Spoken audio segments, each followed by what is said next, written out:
Fue una alumna inconstante a la que mucho no le interesaba la facultad. Decía que su formación iba a comenzar después, y así fue. Se convirtió en una extraordinaria educadora y en una protagonista fundamental de nuestra cultura.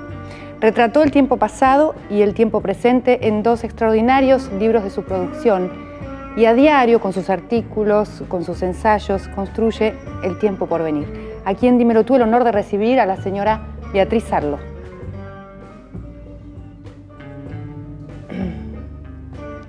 Bienvenida, Beatriz Arlo. Hace tiempo que queríamos tenerte en Dímelo tú y bueno, hoy se nos dio. Se nos dio esa oportunidad de conocerte más a fondo.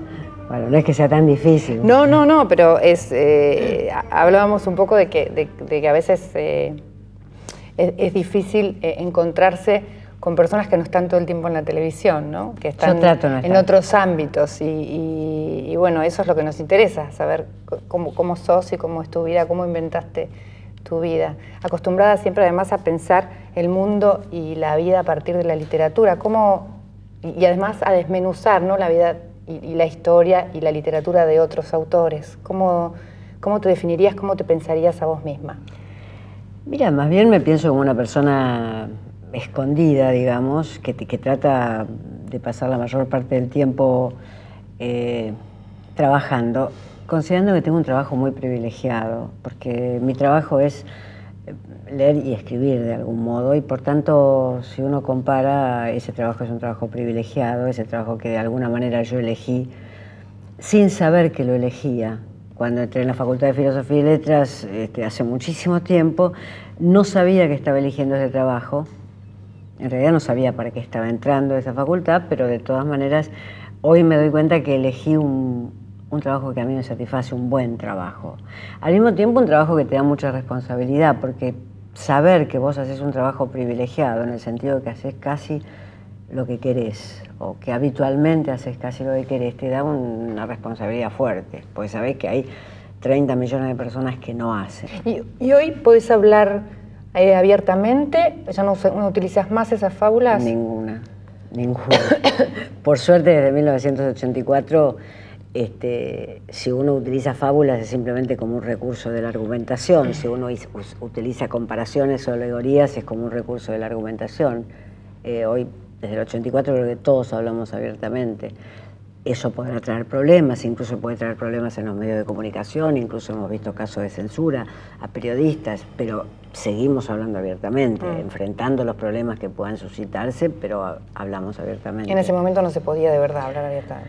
Hasta el 81, después la dictadura empezó como a estar de salida. Revivió durante la Guerra de Malvinas, porque tuvo un acceso patriótico, pero ya en el 81 la dictadura empezó a estar de salida, ahí apareció Teatro Abierto, ahí nosotros empezamos a hablar abiertamente, a firmar nuestras notas, en algunos diarios empezaron de nuevo a publicar las cosas que nosotros hacíamos. Hay algo que vos decís que, siguiendo un poco a Susan Sontag, que es más importante entender que recordar, aunque para entender sea necesario recordar.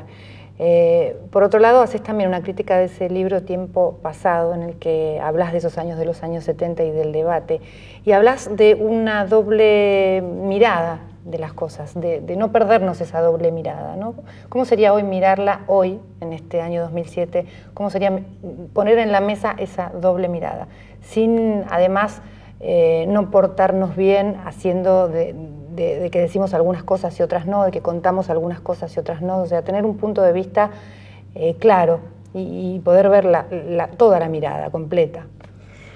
Es difícil, en general los países se resisten a tener una visión completa de la historia. Para eso están los historiadores que escriben como 50 años después, donde las cosas se han pacificado y los protagonistas han salido del primer plano, digamos. Es difícil poner la propia vida críticamente en público. Cuando salimos de la dictadura, yo creo que fui de las primeras personas que dijo los militares fueron asesinos, acá ellos hicieron crímenes que no deben ser olvidados, pero también nosotros nos equivocamos. Cuando decía nosotros, dije la gente de izquierda, los militantes revolucionarios de ese momento, y eso causó verdaderamente una enorme condena. Porque, ¿una condena hacia vos? Hacia mí. Porque se pensaba que lo que había que poner el foco y lo que había que sostener era solamente el terrorismo de Estado. Y dejar el otro como una especie de espacio impoluto, espacio limpio. En el curso de los años... había cosas que no se decían, ¿no? De ese en ese momento ya no, en eso no se decía. En el curso de los años que siguieron, digamos, estamos hablando del 84, hasta hoy son 20 y pico de años, en el curso de esos años yo creo que se empezó a hablar. Han salido algunos libros, han salido algunos testimonios, de todo género, algunos son buenos, otros son malos, pero se empezó a hablar críticamente respecto de ese pasado. ¿Qué pasó cuando los montoneros mandaron en el 80 gente que iba a ser liquidada, o en el 79 gente que iba a ser liquidada necesariamente por los militares? ¿Cuál fue la equivocación? O sea, se empezó en el curso de los últimos 5 o 10 años a hablar. Y de todos modos es muy difícil, con todos nosotros presentes. Con todos nosotros presentes en el escenario, haciendo política, es muy difícil.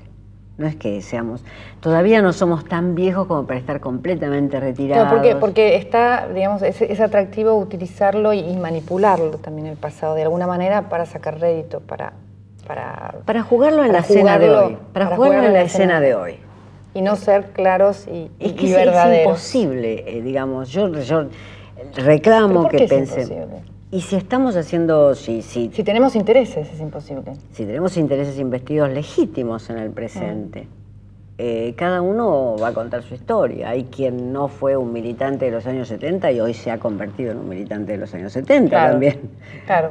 O sea, cada uno va a contar una historia. Claro, que utilizó, digamos, esa historia y se la embanderó, se la subió al hombro como propia y realmente no lo fue. O fue alguien de segunda línea y se convirtió en alguien de primera.